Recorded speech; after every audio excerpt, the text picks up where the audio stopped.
Hello, everyone, and good afternoon. This is Growth Habits with Ngozi, and I remain your personal guide on this journey of growth.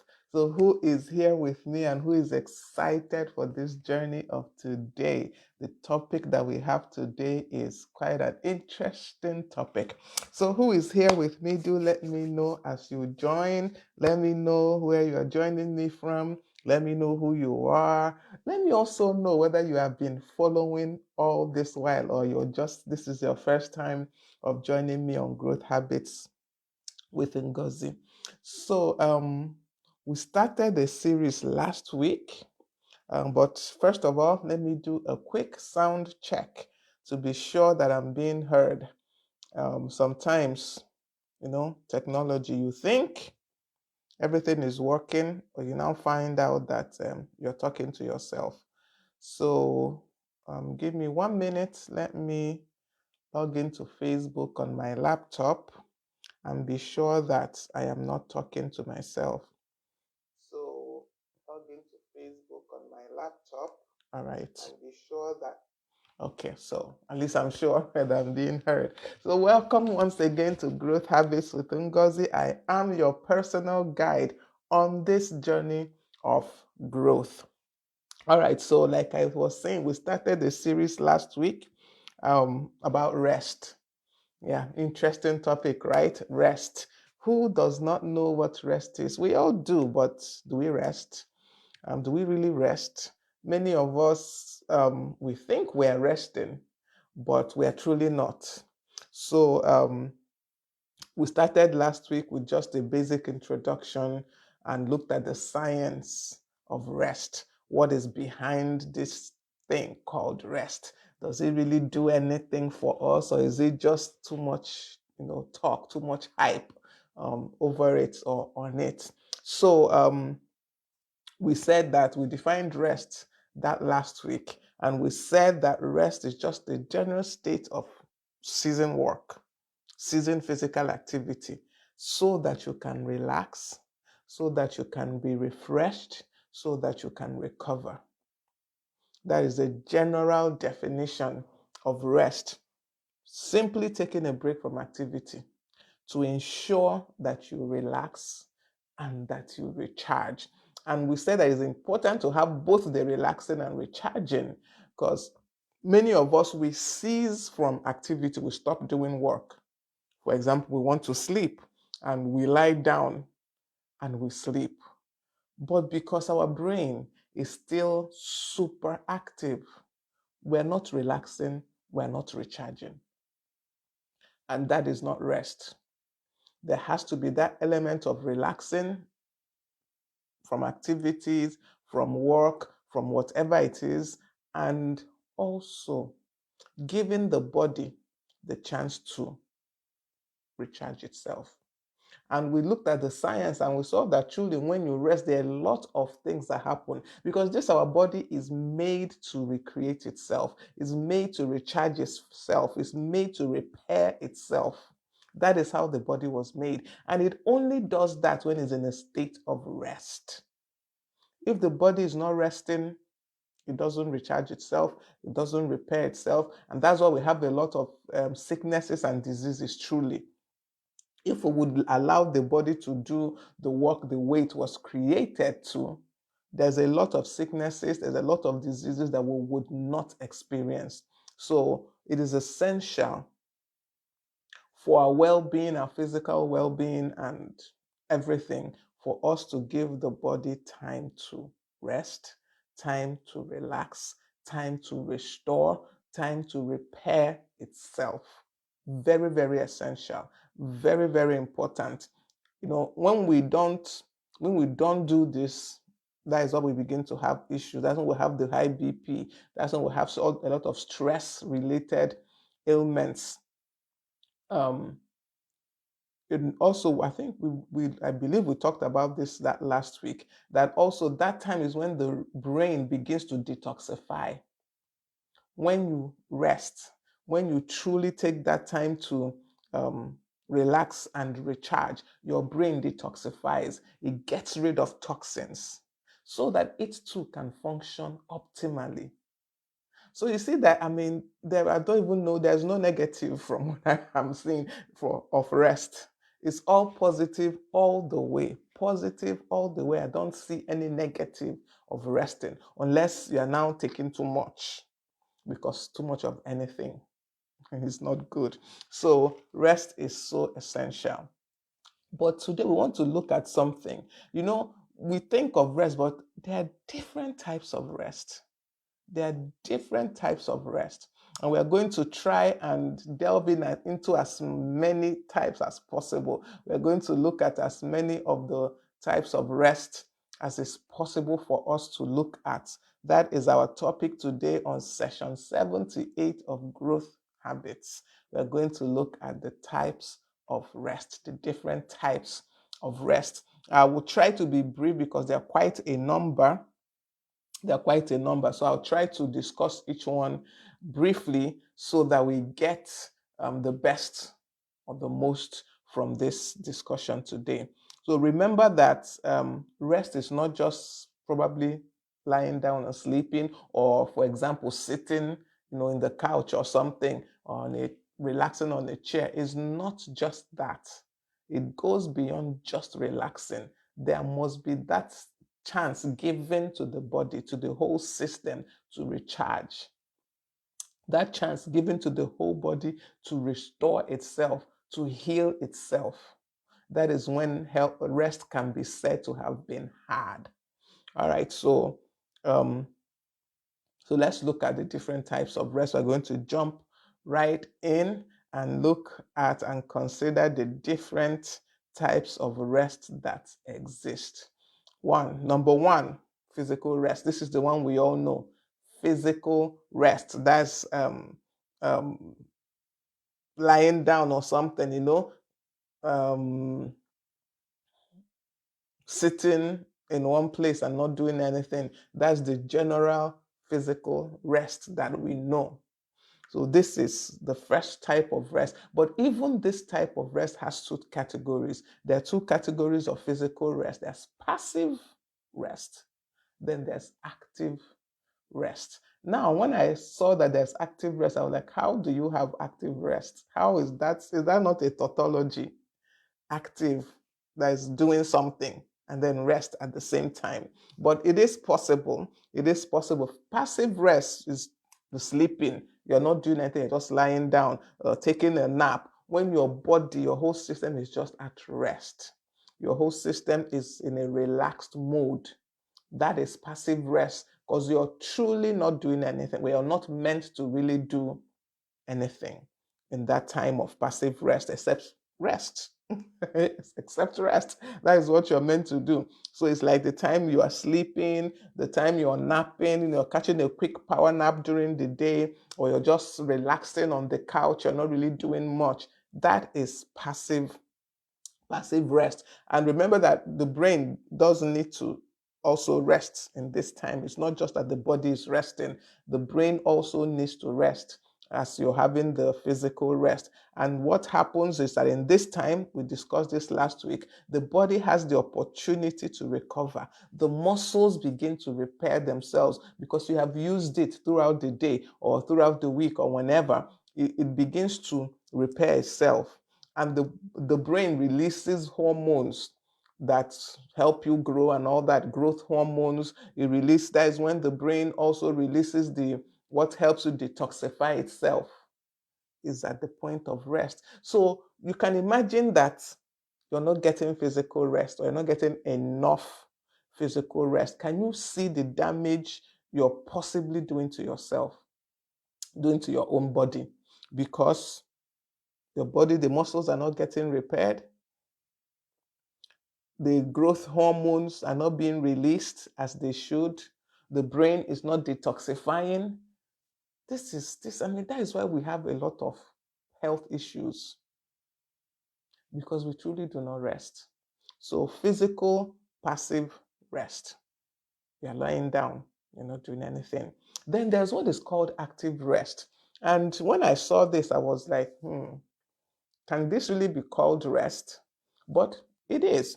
That is a form of rest that involves some kind of gentle activities. You are not now just lying down and doing nothing. You're doing light activity. The examples they gave were like yoga, stretching, um, even walking is seen. I was surprised that walking is seen as active rest. But now I'm sure that the walking is not the brisk walking we do in order to get exercise. We can't be said to be resting in that situation in any way, shape, or form. So, um, what I see, or what I would consider honestly to be active rest, is like the stretching. When you just, there's some exercises, they're called exercises too, but they're just stretching exercises. They're not meant to raise your heart rate. They're not meant to cause you to sweat or anything. They're just meant to, stretch the muscles, give the muscles the time to be more supple. And light walking, once again, it's not the walk that you walk and you're sweating and panting. You are not resting in that case. That is not an active rest. So you see that it's actually possible to be in motion and rest. This surprised me that you can actually be in motion and still get the benefits of rest. Because when you're doing this, like the stretching or the light walking, you release tension in the muscles. The muscles are not tight, they're not taut. You begin to release the muscles and the joints, and they begin to let go of the tension. And the body can truly recover in that time. I don't know if I've ever gone for a stroll. I mean, stroll. There is no urgency in the movement. There is no, I need to, do it in 30. No, just a leisurely stroll. And as you're going on this stroll, you're noticing that, oh, the trees are greener today or something. You're just enjoying the atmosphere.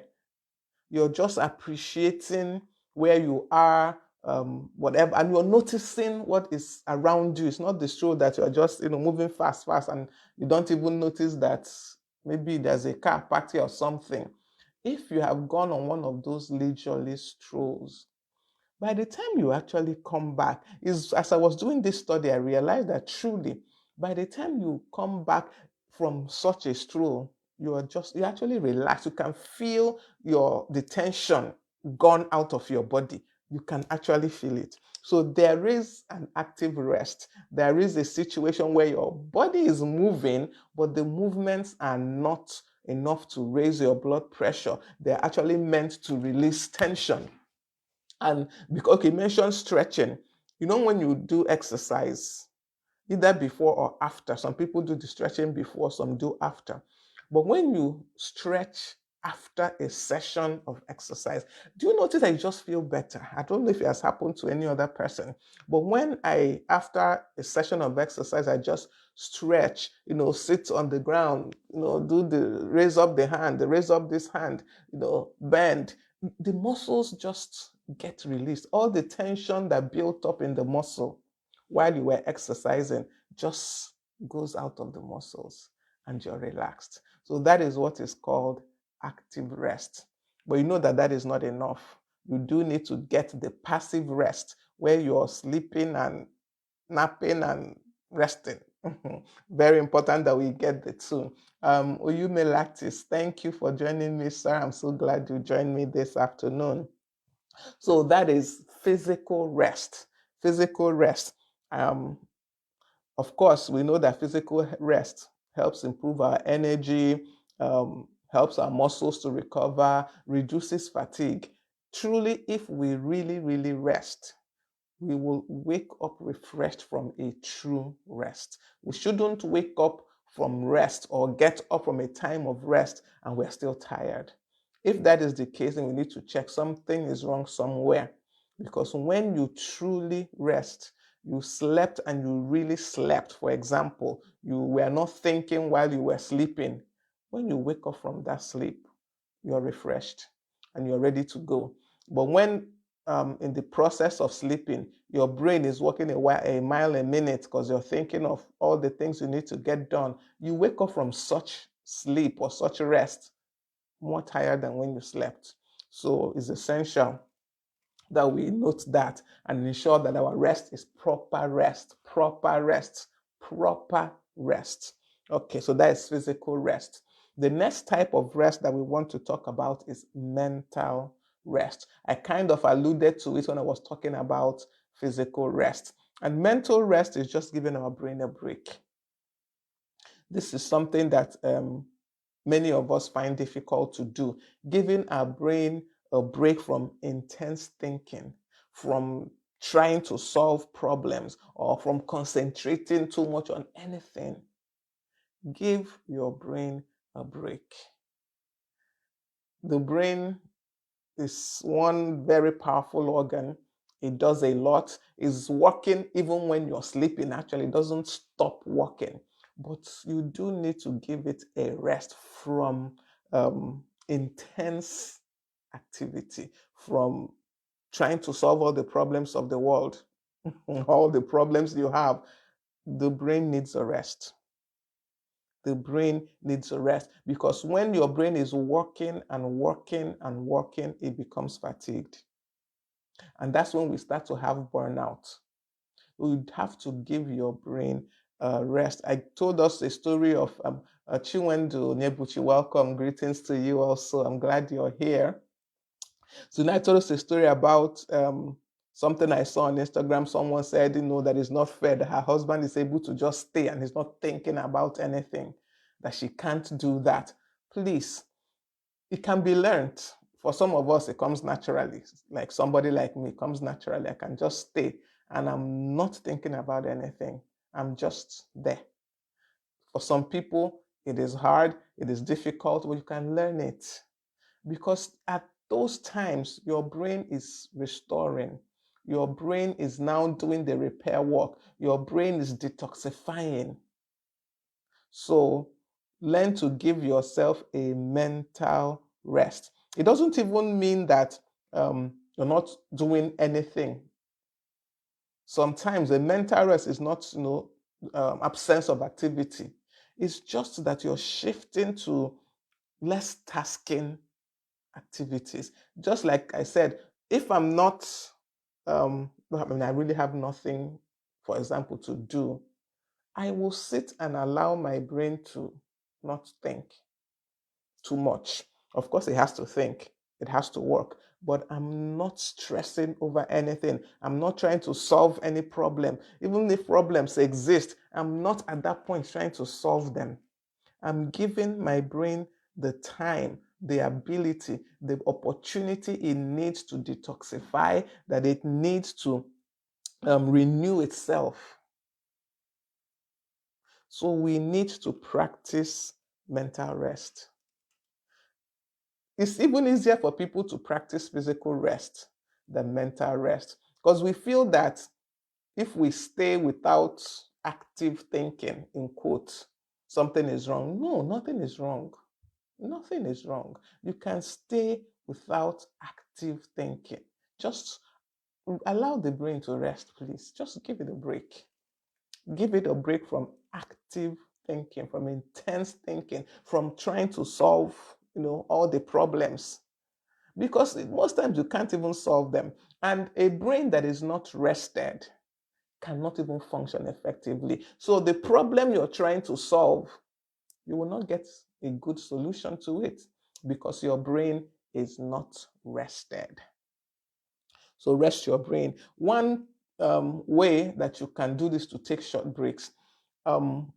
One thing I used to do when I was working is when I get to the office in the morning, once I learned that Outlook, because it was out, the place I learned it is Outlook we were using in the office to do just emails, everything. So I learned that Outlook, you can program things into it. So I get to work, the first thing I do is to sit down, plan my day. I have this to get done. And in order to get this done by, say, 2 in the afternoon, it means that I have to devote maybe 1 hour, 2 hours, whatever it is, to that activity so that I can get it done by whenever the deadline is. So I sit down as I get to work in the morning and I plan out my day. But I ensure that in that planning out my day, I put in breaks. Breaks from the system, breaks from any active thinking. So I program it into the Outlook. So when it's time for break, the system will notify me that I need to stand up and take a break. And once I see that notification, it doesn't even matter what I'm doing. Honestly, I quickly shut it down, at least get it to a point that I can leave and take my break. The break is that maybe I'll just walk around the office building, walk outside, walk to the back or whatever, walk back to my office. At that point that I'm walking around, I am not thinking about that job that I left. I'm not thinking about it at all. So I ensure that I take those short breaks because it prevents exhaustion. It prevents burnout. So I take those short breaks because, like I said, I've programmed it to my system, the alarm will go off. I also program it on my phone. So in case the laptop or the system on goes off and I'm still being hard-headed and I still want to continue working, the phone on will go off. And by the time that second alarm goes off, I stand up from my seat. See, the work will not disappear. It will still get done because the times that I have programmed to work, I am concentrating and working. I am not at the times I've programmed to work. I'm not surfing the internet and working. No, as at those times I program to work, I am dedicating 100% effort to the work. So nothing is going to go wrong because I took a break.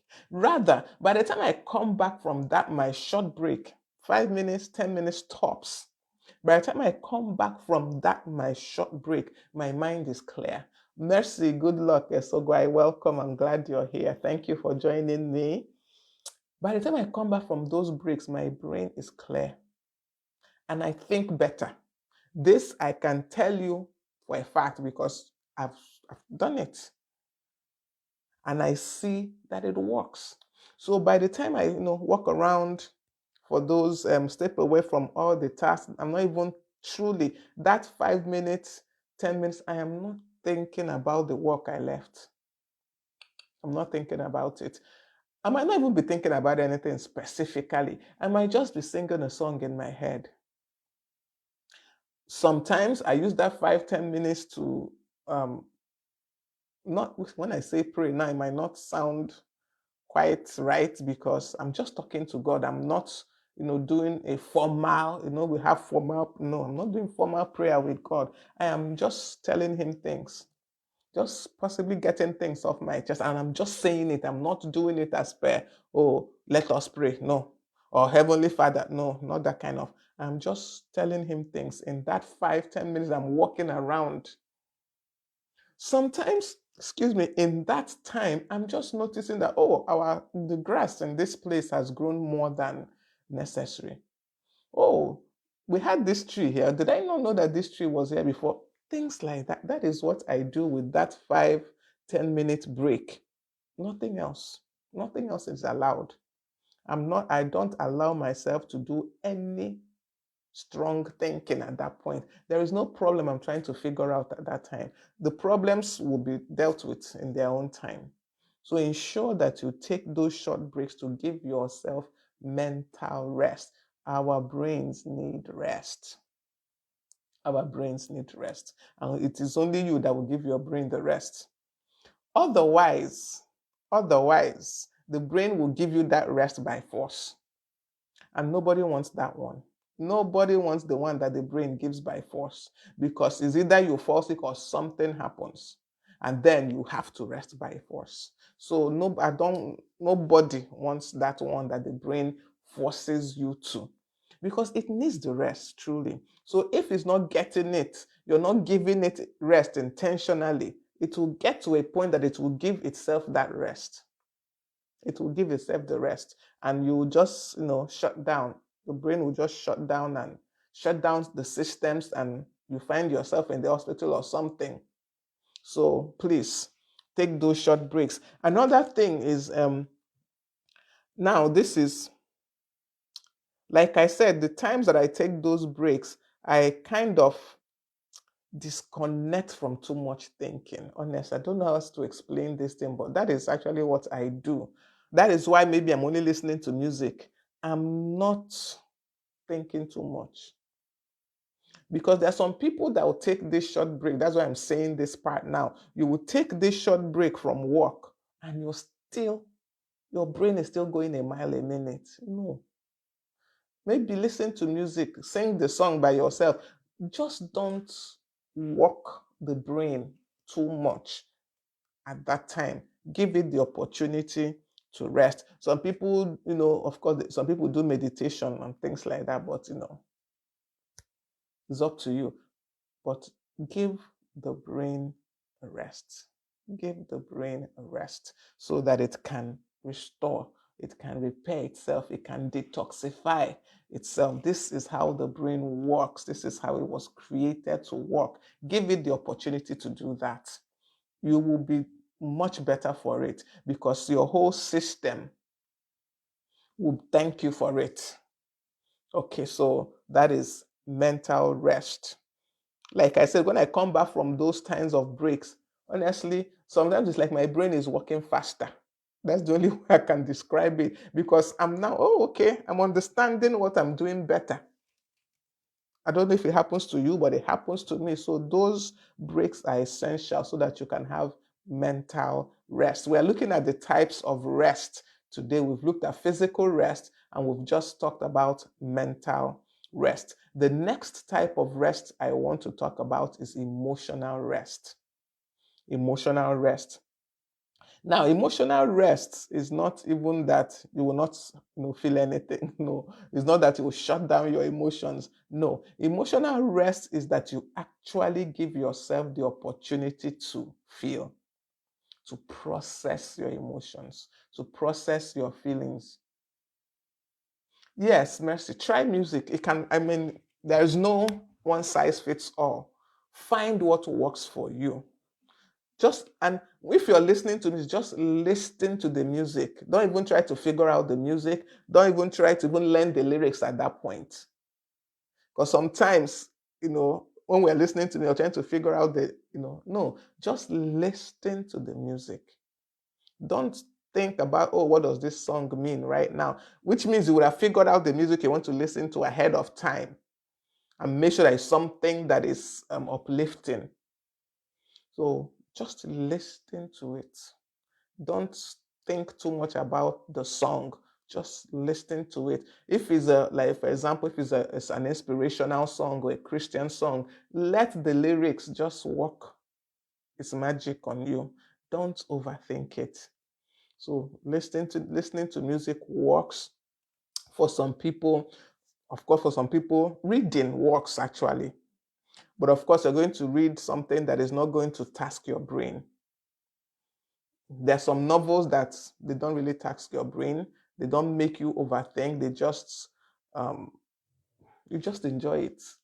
So reading works for some people. I know some people that when they want to rest their brain, they pick up their novels and their brain is working. It's not say because you're reading, so your brain is working, but it's not tasking. You're just reading and enjoying the experience. So that is a way to give your brain a rest. There are some things that I've known works. For me, what works is music and talking to God, as in just talking. I am not praying as in asking any specifics or trying to solve any problem with God at that point in time. No, I will just talk to him the way I'm talking right now. I will just be talking to him as I'm going on that walk around the office, because that's usually when I do such things. I'm just telling him, so, do you know that? I'm telling him one thing or the other. You see this, but I'm not trying to figure out anything at that time at all. It's just a discussion of, my day has been so stressful. Do you know that I really need to rest? Just general. So find what works for you because mental rest is so important. Find what works for you. There must be one that will work for you. Find it and apply it. Okay. We're talking about types of rest. I've talked about physical and mental rest. I was about getting into emotional rest. And I said that emotional rest is not stopping your feelings. No, it's actually acknowledging them and processing them. Many of us, we don't acknowledge our feelings. Yes, comfort. Yes. Oh, welcome. Glad you joined me today. Find what works for you. There is no one size fits all. Please find the one that works for you, then apply that one for mental rest. I was saying that many of us, we suppress our feelings, and the act of suppressing your feelings adds stress. That act of keeping your feelings down is a stress factor. So for you to have emotional rest is for you to acknowledge and process your feelings. Why are you really feeling this? Allow yourself to be honest to yourself. Why are you feeling these things? What is really happening in your emotions? Give yourself the freedom to process your feelings. You don't have to keep suppressing them. There's nothing wrong with feeling things. Nothing. Nothing wrong with it. It's allowed that we feel feelings. And it's essential that we don't just feel them, that we understand why we feel how we feel. When people come to me and say, oh, this thing upset me, the first thing I ask is why? And the person will go on. I said, no, because why something upsets me is most probably different than why that same thing upsets you or does not upset you. So find out the whys. Take out time to understand your feelings, because truly suppressing your feelings is a killer. Sorry, but it can, sometimes that is what causes our sicknesses. We are suppressing our feelings and we are putting our whole system under pressure. Give yourself the permission to feel those feelings. Try and understand why you're feeling them. It will even help you truly deal with the feelings when you know the why of it. So express your feelings. Allow yourself the permission to feel things. For example, okay, when I lost my dad, initially the first thought was, Ngozi, hold it together. Hold it together. And I began to hold it together. Because, when people when people hear, oh, she lost her dad, when they come, they'll be like, he was old. He was not to me. Yes, he was in his 70s, but old to me, wasn't old. So when people came then to see me, they'll be like, okay, at least he lived long. I'm like, what are you talking about? So because of, I believe, some of those comments, I began to hold in the feeling. I began to suppress the feelings of grief, the feelings of loss. I began to suppress them. And generally it's expected that, you don't just break down and begin to cry when you're big like this in quotes. When you're not a young child or anything and you lost a parent, it's nice. No, people don't expect you to cry. People don't expect you to express grief. We even watched in the Bible, we say the Bible says you should not grieve like those that are lost. And we suppress the grief and we suppress the emotions, and we are doing harm to ourselves, because these suppressed emotions begins to affect our physical bodies. It begins to affect your mind, then it begins to affect your physical body. Until one day, it was even the day I had to write the what they call this thing we write that we put in tribute. It was that day that I sat down, and also because I had to be there for them to tell my mom. So I had to suppress a lot of my emotions at the beginning. I couldn't cry so that she does not over. I had to be the strong tower for her. So I suppressed my own emotions. The day I had to write the tribute for my dad, I picked because I've been putting it off, putting it off, putting it off. I couldn't bring myself to pen the words that confirmed that this man was gone. I couldn't bring myself. But finally, it was getting late. Brochure has to be printed. So I sat down to write this, and then the tears came. And I allowed myself to cry. There is nothing wrong with feeling grief, for example. There's nothing wrong. It's when you overdo it, because sometimes we now allow ourselves to get into depression and despair because of, allowing grief. But there's nothing wrong with that initial feeling. I had to ask myself, what is wrong with my crying that my dad is gone? I loved my dad. He was my pal. He was always there for me in a lot of situations. So why should I not feel his loss? So I allowed myself to cry. And it was actually at that point I began to deal with the fact that he was no longer there. So we need to allow ourselves to feel feelings.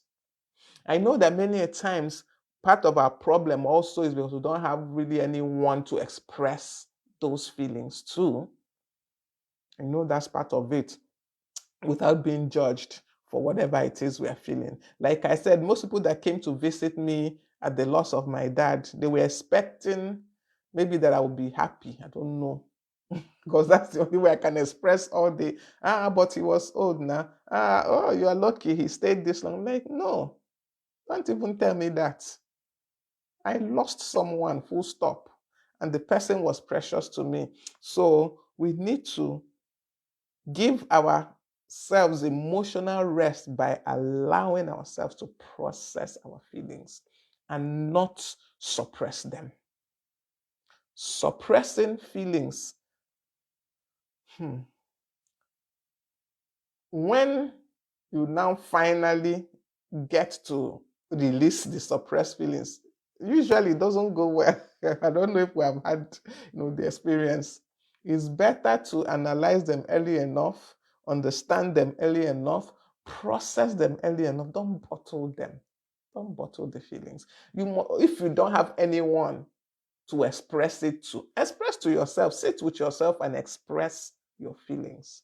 I sit down and I have conversations with myself. Funny.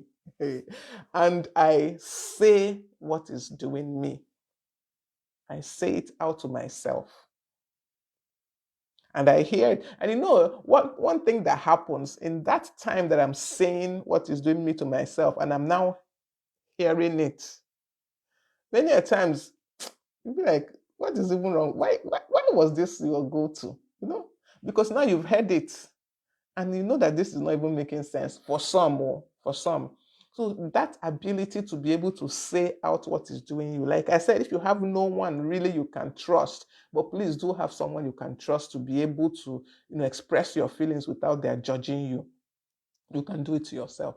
You can be your own person first while looking for that third party that you can express your feelings to. See, this is it. Many of us feel that when we express our feelings, just like Mercy said, it shows that you're weak. No, it's not a sign of weakness. This is a mindset we need to get out. It's not a sign of weakness that you express your feelings. It's even more a sign of weakness that you suppress them. You should be confident enough in your feelings to express them. And this confidence comes in being able to interrogate your feelings first. Why am I feeling this way? Why am I really feeling this way? When somebody does something to me that maybe upsets me, the first thing I ask myself is, why is this upsetting you? Not why did this person do this, but no, why is this upsetting me? Yes. Why is it upsetting me? And As you dig, you will now get to the root cause and you can deal with it. That is not a sign of weakness. It's not. That you were able to interrogate it takes a lot of boldness to interrogate your own feelings and be able to know the why of it. It takes a whole lot of boldness. A lot of people can't do it because they're afraid of what they're going to find out about themselves in interrogating their feelings. So it takes a lot of bravery to sit with your feelings and figure out the whys of it. It is a brave thing, it's not a sign of weakness at all. Comfort says, I am so happy expressing my feelings as much as I try not to overdo it. Yes, everything has, limits. Everything has to have, boundaries. You can now, every little thing you're crying, no, nah. But no, that is the sign of weakness now.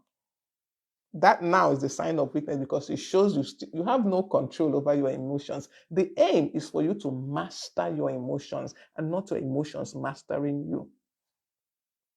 So the aim is to master your emotions. So yes, express your feelings. Don't suppress them. Master your emotions. Be in charge of your emotions. Be able to understand why you feel what you feel, but ensure that you're setting boundaries even in this activity. Don't overdo it so that you don't become all mushy mushy. That is what makes us appear weak. That is what makes us appear weak. So express your feelings, but set boundaries even as you are expressing um, the feelings. Then, in also observing emotional rest, set boundaries not just for you, but for others. Set boundaries for people. Know how far you allow people in. Very important. Know when to say no.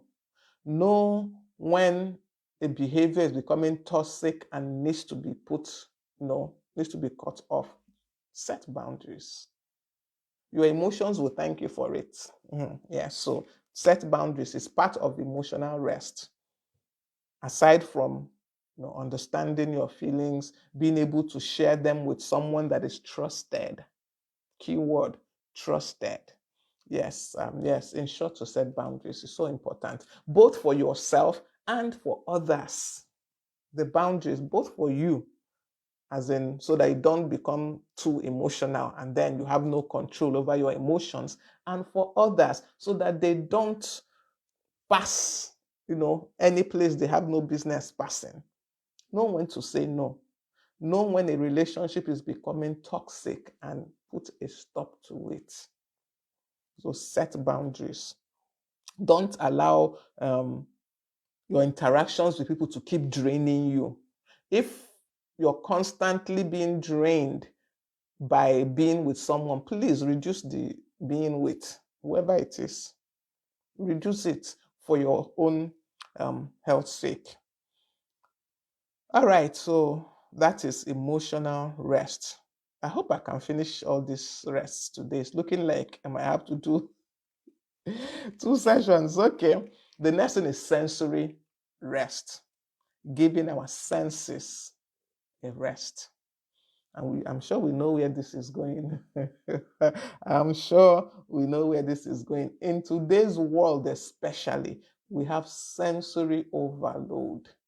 Sensory overload. We have the television, we have our phones, we have so many things that's assaulting our 5 senses. And we need to give our senses a rest. There are times in my day, I might have some, I don't turn off the phone as in turn it off. I put it on silent and I keep it one side. Nothing.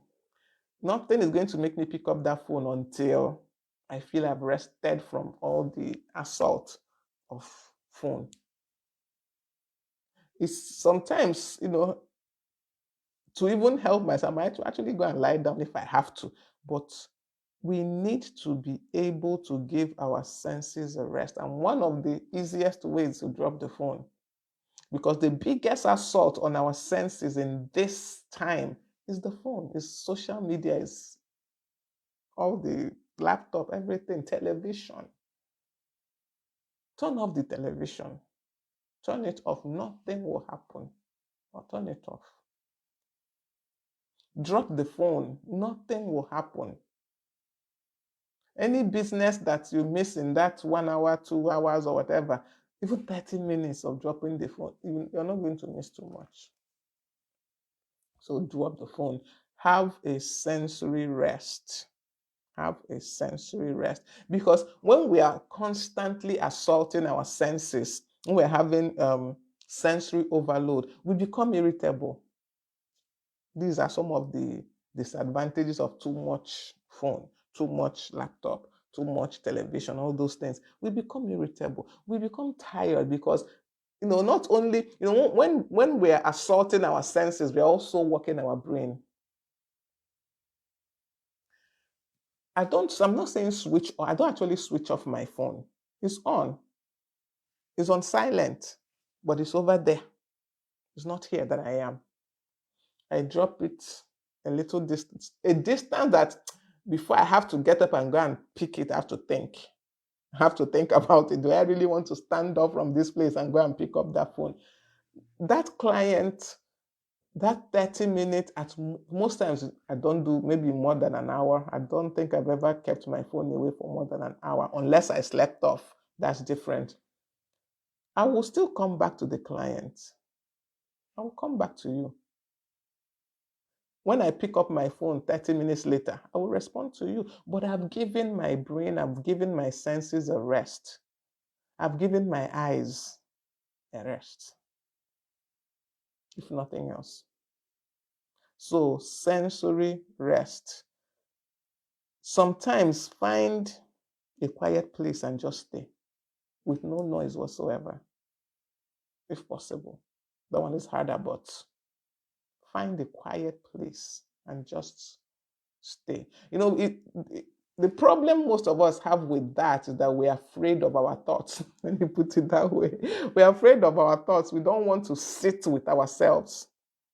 We're afraid, we're not comfortable with our own company. So having to stay in a quiet place, nobody's there, no one is talking to you, you're afraid what your brain will begin to do, the thoughts that will begin to fly through your head. But like I said, you can learn to quieten those thoughts. You can learn to quieten them. When I take those times of rest, sensory rest, thoughts come to my head. Of course, I'm not a robot. But as they are coming, I am shutting them down. I am telling myself, nope, you are not thinking about this. Nope, you are not doing this. That is how it works. There's no magic to these things. So take a rest. Give yourself a sensory rest. Drop the phone, leave the television, turn it off, and find a quiet place sometimes and just stay. Learn to enjoy staying without anything happening. It is so refreshing. Like I said, you don't have to be 1 hour. 20 minutes, 30 minutes is enough. It does a world of good to you. So take a sensory rest. The next rest I want to talk about is social rest. Now, for some of us, maybe we don't feel that we need a break from social interactions. But sometimes social interactions are draining. They drain your energy, they sap your energy sometimes. The thing is to be able to recognize when you need a social rest, really. Is to be able to recognize that these people that I am hanging around more than necessary, they are draining me. They are not improving, they're not increasing, they're not adding to me. So I need a rest from social interactions with this set of people. I need a rest from it. Then, like I said, the key thing is understanding and seeing that you do need it. Many a times we don't even realize that people are draining us. We don't realize it sometimes. But when we do, we need to quickly cut off or take a break from those interactions that are draining us. One thing that will help is to form better, connections with people who are adding to you and not draining you. That is actually one way to get a social rest. When you're dealing more with people who are increasing you, who are supportive, who are helping you, they help. That is one way that you can have a social rest, actually, because you are cutting off the interactions that are draining, the interactions that are too emotionally demanding. And I don't even know how to say this, but I think we women have a bigger issue with this. I think so. We have a bigger issue with knowing relationships that are draining us. We are so used to mothering as in mother, you're the mama figure. We are so used to mothering everyone that we don't realize that some relationships are actually draining us, they are not adding anything. And that realization would save you years. It will take years off of your life, as in you will age backwards almost. It's almost like you're aging backwards. So we need to be able to identify relationships that are draining us. Yes, you have to be conscious to know when to take a social rest. That one just takes your being careful and mindful to know that I need a social rest. I need to cut off from some interactions and recoup. I need to spend time alone if that's what it takes. I need to spend time with different set of people if that's what it takes. So that you are not completely trained, so that you don't become someone that is alone in the midst of the crowd. You don't become someone that in the midst of people, you are lonely. Please, that is not a good place to be. We should never be in the midst of people and we are lonely. You can choose to be alone in the midst of, but you shouldn't be lonely. Shouldn't be lonely. And what causes that is that you have too many people who are just taking and draining you, and you are not able to feel back. You're not able to recoup, and you're just drained. So be conscious of that. Change your circle if you have to, your circle of friends or circle of people you hang around, if that's what you need. Reduce the time that you spend with those that drain you. How is this the story of your life, Mercy? Please, no, don't let it be the story of your life. I'm telling you, you will age you will age fast. And then you're actually doing damage to your physical body. So work it out, truly. Sit down, reason it out. Who are the people that are draining me? Slowly, you don't have to just cut off, just like that. Slowly reduce interaction with those people. There are people in my life today that in their head, they're still in my inner circle, as in their head, though. But in my own head and in reality, I've cut them off. We're not quarreling. So it's not a matter of quarrel. We're not quarreling. We're not having any fight.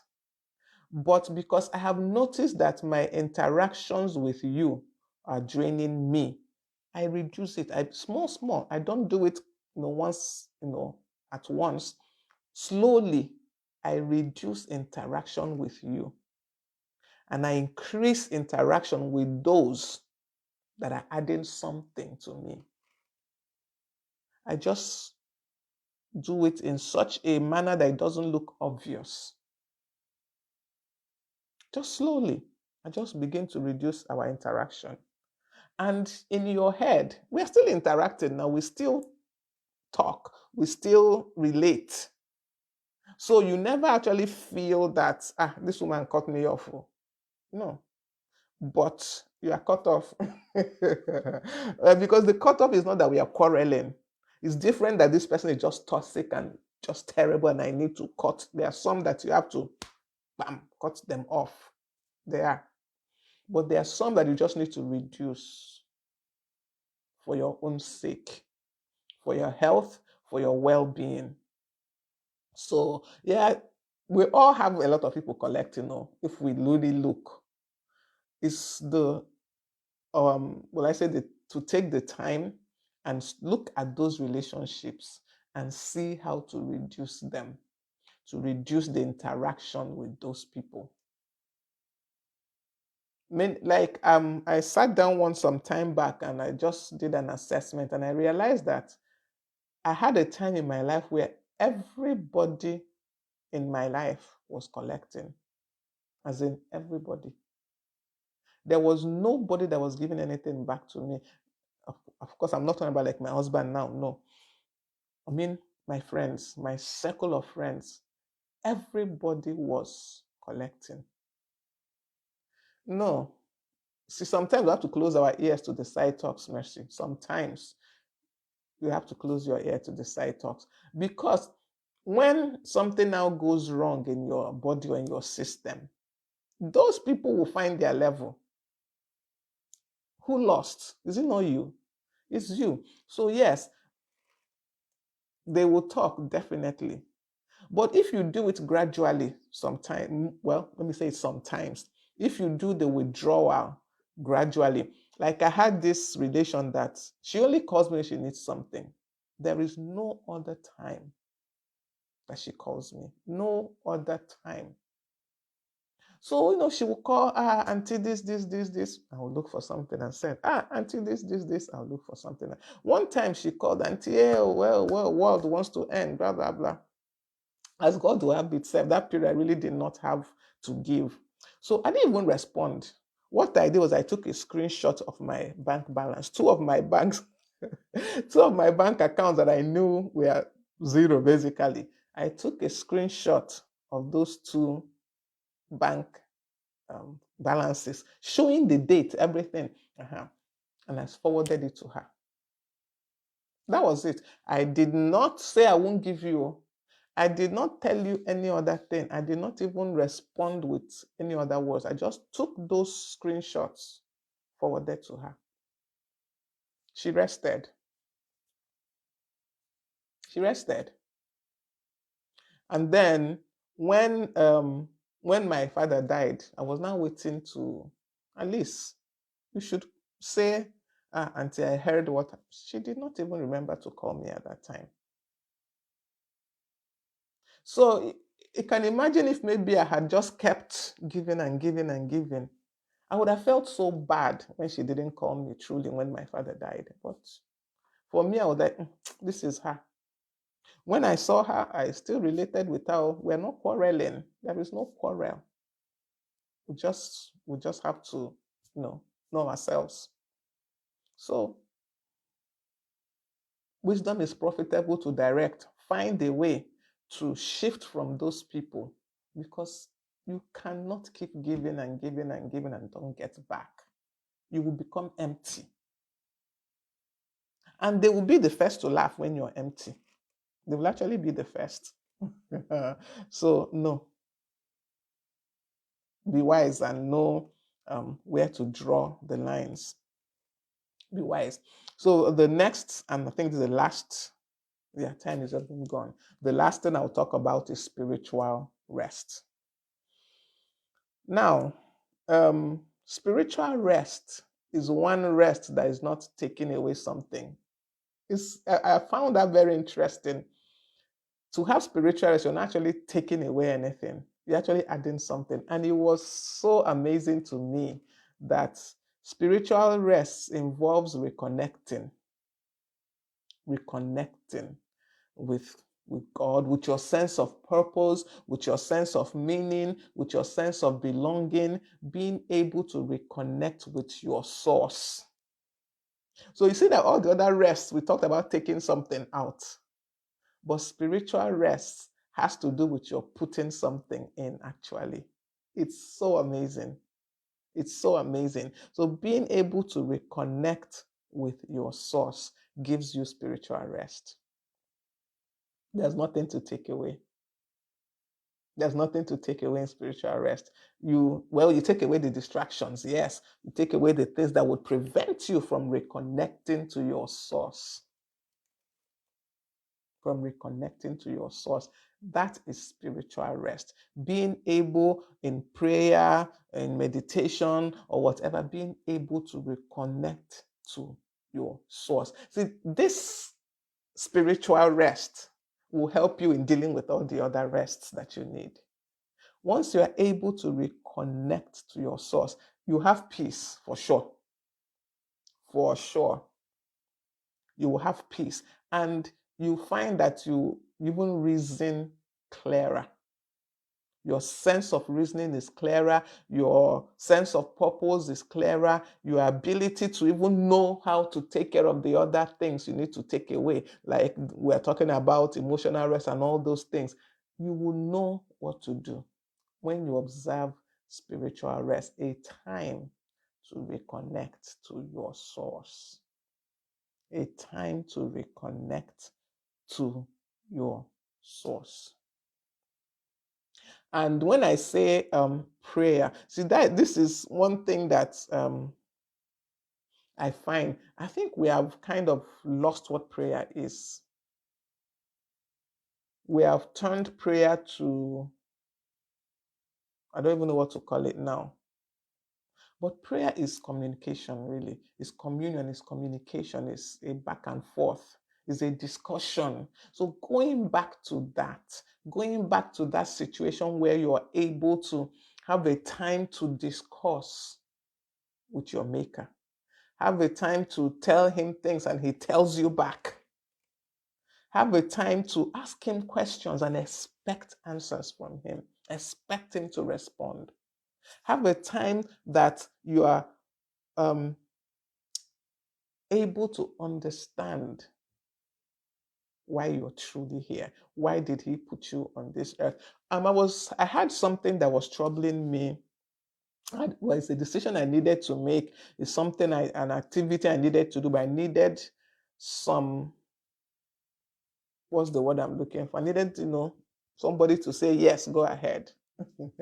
And I was just thinking about how this whole thing would be, because I expected some pushback from this activity when it's carried out. I expected, and I knew there would be pushback from a lot of places. So in the process of, I was just sitting and just like I'm talking, I was just talking to God that, see, this thing, I really want to do this, but I'm expecting so much pushback. I'm expecting this, I'm expecting that. And well, first of all, he didn't even say anything to me. Let me just, and he didn't say anything specifically. The only thing was I had this impression to pick up this book that I had bought recently and read. So, he's not answering me really now. So let me read the book. Maybe let me just relax. Let me just get my mind off this whole thought process by reading this book. So I pick up the book and I begin to read. And I read and I read and I go deep into the book. I'm actually enjoying the book. It's quite helpful, but it wasn't answering my question, or so I thought, until I got to one page in that book. And as I read, the words just were like they were so direct to what I was looking for.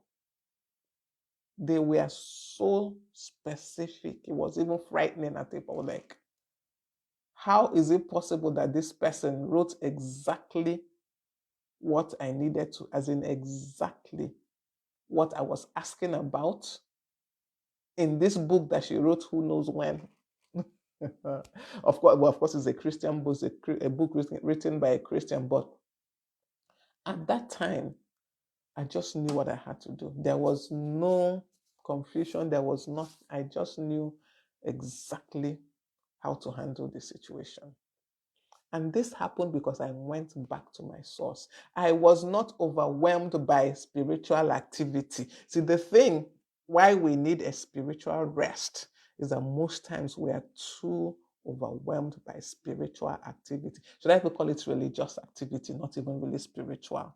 We are overwhelmed by a lot of religious activities that we don't get back to our source, that we don't reconnect to our source, that we don't go back to the one who gave us the purpose, that gave us the meaning, that gave us the life, and find out from him what we should do. So spiritual rest is the mother and father of all the other rests. When you're able to reconnect to your source, when you're able to sit with him that created this human body. Do you know that a friend of mine, in the place of communing with God, received, an idea of what to eat to take care of a health issue she had. And she began to eat that way and she was fine. So because this body we are talking about that needs to renew, that needs to refresh by taking a rest, somebody made it. And he knows the ins and outs of it. This situation that we are having with those people that are draining us, somebody made those people too and made you and knows the way that you can press the button and that person will be out. He knows these things. He knows these things.